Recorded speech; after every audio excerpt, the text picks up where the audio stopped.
English tutorial চ্যানেলে সকলকে স্বাগত জানাই। আজ আমরা ইংলিশ গ্রামারের একটা গুরুত্বপূর্ণ কনসেপ্ট শিখতে চলেছি, সেটা হচ্ছে হ্যাভ ভার্সেস হ্যাভিং। অনেক সময় আমরা হ্যাভ আর হ্যাভিংকে বাক্যে ভুলভাবে অ্যাপ্লাই করে থাকি, মানে যেখানে হ্যাভ বসাবার কথা সেখানে হ্যাভিং বসিয়ে দিই। তাই তোমরা যাতে হ্যাভ আর হ্যাভিংকে সঠিকভাবে বাক্যে অ্যাপ্লাই করতে পারো, তার জন্য আজকের লেসনটা শেখা খুবই গুরুত্বপূর্ণ।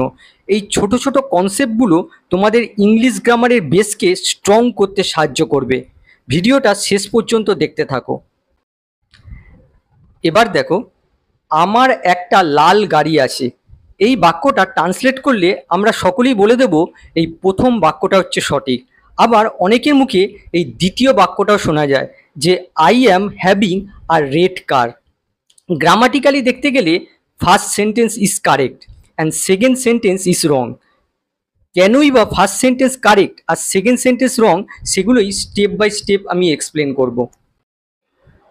প্রথমে আমরা দেখে নিই স্টেটিভ ভার্ব আর ডাইনামিক ভার্বের মধ্যে পার্থক্য কী। তোমাদেরকে একটা বিষয় বলে রাখি, এই স্টেটিভ ভার্ব আর ডাইনামিক ভার্ব নিয়ে বিস্তারিত ভিডিও এই চ্যানেলে আপলোড করা আছে। দেখতে চাইলে ডেসক্রিপশন বক্সের লিঙ্ক থেকে দেখে নিতে পারো।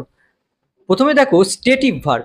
আর stative verb describes a state, position and thought or feeling.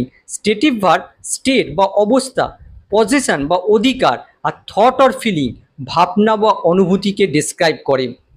It is usually used in the simple tense.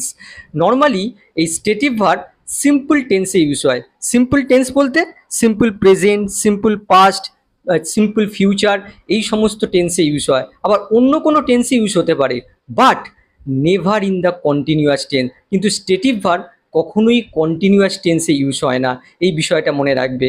আচ্ছা, কোন কোন ভার্ব দেখো, স্টেটিভ ভার্বের কতগুলো এক্সাম্পল দেখো।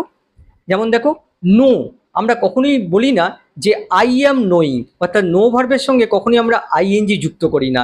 আর এখানে দেখো কোনো অ্যাকশন হচ্ছে না, স্টেট বোঝাচ্ছে। আবার দেখো লাইক, আমরা কখনোই বলি না লাইকিং, দেখো লাইকের সঙ্গে আমরা কখনোই আইএনজি যুক্ত করি না। আবার দেখো সমস্ত লিঙ্কিং ভার্ব হচ্ছে এই স্টেটিভ ভার্ব। আবার দেখো ওয়ান্ট, আন্ডারস্ট্যান্ড, বিলিভ, দেখো এই ভার্বগুলোর সঙ্গে কখনোই আইএনজি যুক্ত করা হয় না, কখনোই এগুলো অ্যাকশন প্রকাশ করে না, এগুলো সবই হচ্ছে স্টেটিভ ভার্ব। আর dynamic verb describes an action. Dynamic verb অ্যাকশনকে ডেসক্রাইব করে, তার জন্য এই ডাইনামিক ভার্বের আরেক নাম হচ্ছে অ্যাকশন ভার্ব। তারপর দেখো, it can be used in any tense. Dynamic ভার্বকে যে কোনো টেন্সে ইউজ করা যায়। তার মানে ডাইনামিক ভার্বকে যেমন আমরা সিম্পল টেন্সে ইউজ করতে পারি, তেমন কন্টিনিউয়াস টেন্সে ইউজ করতে পারি। এক্সাম্পল দেখো, যেমন দেখো ক্লাইম, ওয়াক, জাম্প, ইট, স্লিপ, সিং, রাইট, দেখো ভার্বগুলো অ্যাকশনকে প্রকাশ করছে, তার জন্য এই ভার্বগুলোর সাথে আমরা অনায়াসে আইএনজি যুক্ত করতে পারি। Have can be used as both আর ডাইনামিক অ্যান্ড স্টেটিভ ভার্ব। এই হ্যাভ ভার্বকে আমরা যেমন ডাইনামিক ভার্ব হিসেবে ইউজ করতে পারি, তেমন স্টেটিভ ভার্ব হিসেবে ইউজ করতে পারি। এবার দেখো, হ্যাভকে স্টেটিভ ভার্ব হিসেবে আমরা কোন কোন সিচুয়েশানে ইউজ করে থাকি। প্রথম দেখো, পজেশন অফ সামথিং, কোনো কিছুর অধিকার বোঝাতে। কোনো কিছু বলতে কংক্রিটও হতে পারে, আবার অ্যাবস্ট্রাক্টও হতে পারে। কংক্রিট বলতে যা কিছু স্পর্শ করা যায় বা ছোঁয়া যায়, আর অ্যাবস্ট্রাক্ট বলতে যা কিছু স্পর্শ করা যায় না বা ছোঁয়া যায় না। কংক্রিট কোনো কিছুর অধিকার বোঝাতেও আমরা এই হ্যাভ ব্যবহার করি, আবার অ্যাবস্ট্রাক্ট কোনো কিছুর অধিকার বোঝাতেও আমরা এই হ্যাভ ব্যবহার করি। কারো কাছে কিছু থাকা অর্থে ইউজ হয়। কারো কাছে কিছু থাকা বা কারো কাছে কোনো কিছুর অধিকার বোঝাতে আমরা এই হ্যাভ ভার্ব ব্যবহার করি। এক্সাম্পল দেখো, আমার একটা লাল গাড়ি আছে। দেখো, আই হ্যাভ আ রেড কার, এখানে দেখো রেড কারের ওপর আমার অধিকার বা ওনারশিপ বোঝাচ্ছে, এক্ষেত্রে আমাদের হ্যাভ ইউজ করতে হবে। এই হ্যাভ এখানে স্টেটিভ ভার্ব হিসেবে ইউজ হয়েছে। আমরা কখনোই বলতে পারি না I am having a red কার, তাহলে কিন্তু এটা ভুল হয়ে যাবে, এটা ভুল বাক্য, কারণ এখানে কোনো অ্যাকশন বোঝাচ্ছে না। এখানে এখানে দেখো, এখানে হচ্ছে স্টেট বোঝাচ্ছে, তার জন্য এখানে কখনোই হ্যাভিং যুক্ত করা যাবে না। অ্যাকশানের ক্ষেত্রে আমরা হ্যাভিং যোগ করি, কিন্তু এখানে স্টেট বোঝাচ্ছে, তার জন্য আমাদের লিখতে হবে আই হ্যাভ আ রেড কার। হসপিটালের পাশে তার একটা বড় বাড়ি আছে। He has a big house beside the hospital. এখানে দেখো হাউসের ওপর তার অধিকার বোঝাচ্ছে। আমার দুটো সন্তান আছে। আই হ্যাভ টু চিলড্রেন, এখানে দেখো চিলড্রেন চিলড্রেনের উপর দেখো আমার অধিকার বোঝাচ্ছে। তারপর দেখো এই ব্যাংকে আমার একটা অ্যাকাউন্ট আছে, I have an account in this bank. এখানে দেখো অ্যাকাউন্ট হচ্ছে অ্যাবস্ট্রাক্ট থিং এবং এই অ্যাকাউন্টের উপর আমার অধিকার বোঝাচ্ছে। আবার দেখো তাকে রক্ষা করার আমার দায়িত্ব আছে, আই হ্যাভ আ জব অথবা রেসপন্সিবিলিটি টু প্রোটেক্ট হিম। দেখো জব, রেসপন্সিবিলিটি এগুলো সবই হচ্ছে অ্যাবস্ট্রাক্ট থিং, এই অ্যাবস্ট্রাক্ট থিংগুলোর ওপর আমার অধিকার বোঝাচ্ছে। আর একটা বাক্য দেখো, ইংরেজি বলার ব্যাপারে আমার আত্মবিশ্বাস আছে, I have confidence in speaking English. এখানে দেখো কনফিডেন্স হচ্ছে অ্যাবস্ট্রাক্ট থিং এবং তার উপর আমার অধিকার বোঝাচ্ছে। তাহলে বুঝতে পারলে হ্যাভকে যখন আমরা পজেশন সেন্সে ইউজ করি তখন হ্যাভ স্টেটিভ ভার্ব হিসেবে ইউজ হয়, কোনো অ্যাকশন বোঝায় না, তাই হ্যাভের সাথে কোনো আইএনজি যুক্ত হবে না। 2 নম্বর দেখো, thought or feeling or opinion, ভাবনা বা অনুভূতি বা মতামত বোঝাতে, ভাবনা অনুভূতি বা মতামত বোঝাতে হ্যাভ স্টেটিভ ভার্ব হিসেবে ইউজ হয়, হ্যাভের সাথে কোনো আইএনজি হবে না। এক্সাম্পল দেখো, এ বিষয়ে আমার কোনো ধারণা নেই, I have no idea about this. এখানে দেখো আমার ভাবনা বা মতামত বোঝাচ্ছে। আবার দেখো আমার এ বিষয়ে একটা প্রস্তাব বা পরামর্শ আছে, I have a suggestion about this. এটা দেখো আমার ওপিনিয়ন বোঝাচ্ছে। তারপর দেখো তার বিয়ের ব্যাপারে আমার সন্দেহ আছে, I have a doubt about her marriage. এখানে দেখো আমার ভাবনা বা অনুভূতি প্রকাশ পাচ্ছে। পরেরটা দেখো, আমার খুব মাথা যন্ত্রণা হচ্ছিল, I had a severe headache. এখানে একটা বিষয় লক্ষ্য করো, এখানে দেখো রয়েছে যন্ত্রণা হচ্ছিল, দেখো কন্টিনিউয়াস টেন্সে রয়েছে, তা সত্ত্বেও দেখো আমি এখানে হ্যাভকে স্টেটিভ ভার্ব হিসেবে ইউজ করেছি, কারণ এর অর্থটা দাঁড়াচ্ছে I was feeling a severe headache. দেখো কোনো অনুভূতি বা ফিলিং বোঝালে আমরা হ্যাভকে স্টেটিভ ভার্ব হিসেবে ইউজ করি, তার জন্য দেখো এখানে হ্যাভকে স্টেটিভ ভার্ব হিসেবে ইউজ করা হয়েছে। এখানে একটা বিষয় বলে রাখি, কেউ কেউ এই বাক্যটাকে হ্যাভিং দিয়েও বলে, যে I was having a severe headache, তখন তার মানেটা কি দাঁড়ায়, I was experiencing a severe headache. অল্প সময়ের জন্য কিছু এক্সপিরিয়েন্স করা বোঝাতে আমরা কন্টিনিউয়াস টেন্স ইউজ করতে পারি, কিন্তু নেটিভ স্পিকাররা এখানে হ্যাভ ইউজ করে, হ্যাভিং নয়, আর এটাই বেশি হচ্ছে কমন। 3 নম্বর দেখো, কোয়ালিটি অর ক্যারেক্টারিস্টিক্স, গুণ বা বৈশিষ্ট্য। কোনো ব্যক্তি বা বস্তুর গুণ বা বৈশিষ্ট্য বোঝাতে আমরা স্টেটিভ ভার্ব হিসেবে হ্যাভ ইউজ করে থাকি। এক্সাম্পল দেখো, তার কম্পিউটার সায়েন্সে ডিপ্লোমা আছে, he has a diploma in computer science. দেখো তার কোয়ালিটি বা ক্যারেক্টারিস্টিক বোঝাচ্ছে, he has a diploma in computer science. আবার দেখো তার চোখ দুটো সুন্দর কিন্তু সেগুলো তার কাজে আসে না, she has beautiful eyes but they are of no use to her. দেখো তার কোয়ালিটি অথবা ক্যারেক্টারিস্টিক বোঝাচ্ছে। এবার আমরা দেখব ডাইনামিক ভার্ব হিসেবে হ্যাভকে আমরা কোন কোন সিচুয়েশানে ব্যবহার করব। হ্যাভ যখন ডাইনামিক বা অ্যাকশন ভার্ব হিসেবে ইউজ হয় তখন হ্যাভের সাথে আমরা আইএনজি যুক্ত করতে পারি। হ্যাভিং আমরা কখন ইউজ করি, কোনো কিছু কাজ কারো দ্বারা সম্পাদন করা হচ্ছে, হচ্ছিল বা হতে থাকবে এমন সেন্সে আমরা এই হ্যাভিং ইউজ করে থাকি।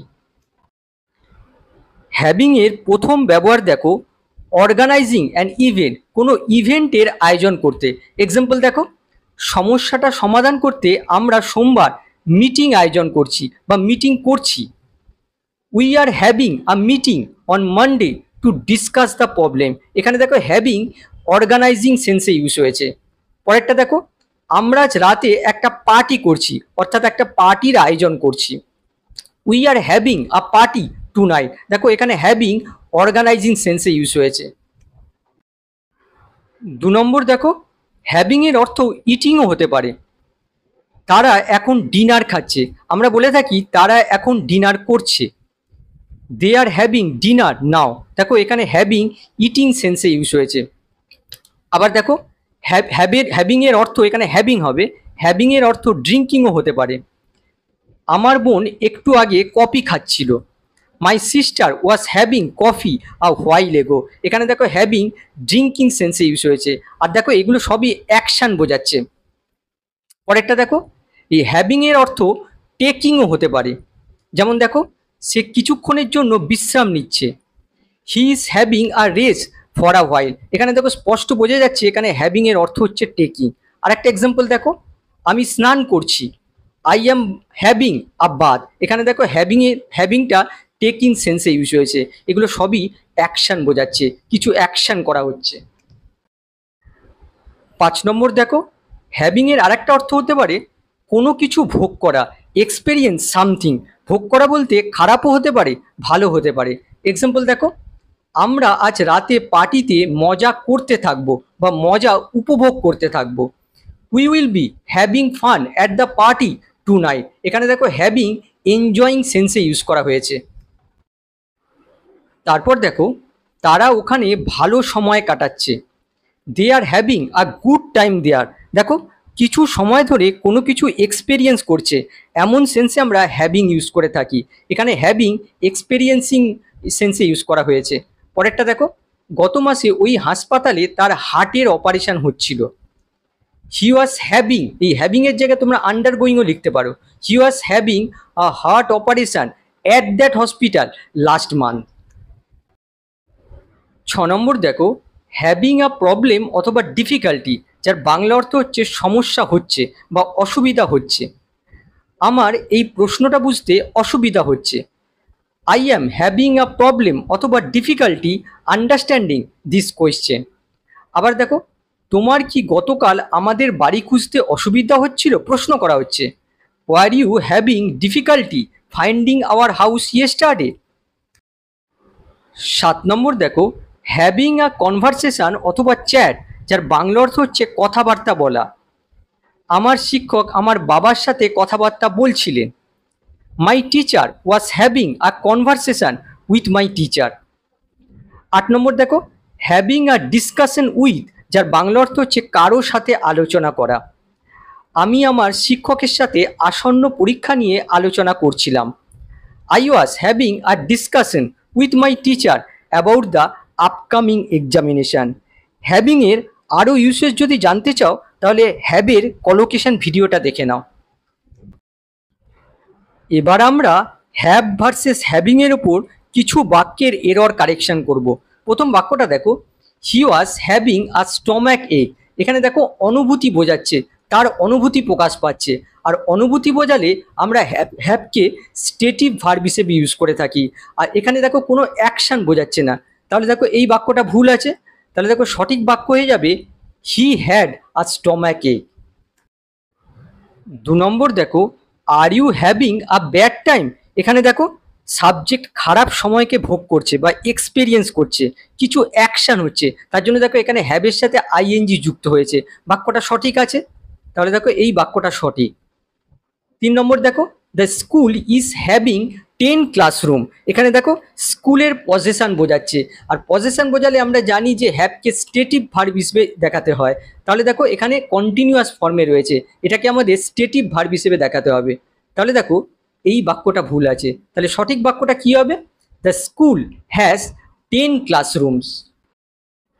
4 নম্বর দেখো, I am having a doubt about this question, এখানে দেখো আমার ভাবনা বা অনুভূতি প্রকাশ পাচ্ছে। ভাবনা বা অনুভূতি বোঝালে আমরা হ্যাভকে স্টেটিভ ভার্ব হিসেবে ইউজ করি, কিন্তু এখানে দেখো হ্যাভিং, হ্যাভের সাথে আইএনজি যুক্ত করা হয়েছে, দেখো অ্যাকশান দেখাচ্ছে, তার মানে এটা ভুল আছে। তাহলে দেখো বাক্যটা ভুল আছে, তাহলে এই বাক্যটাকে সঠিক করলে কি হবে? I have a doubt about this question.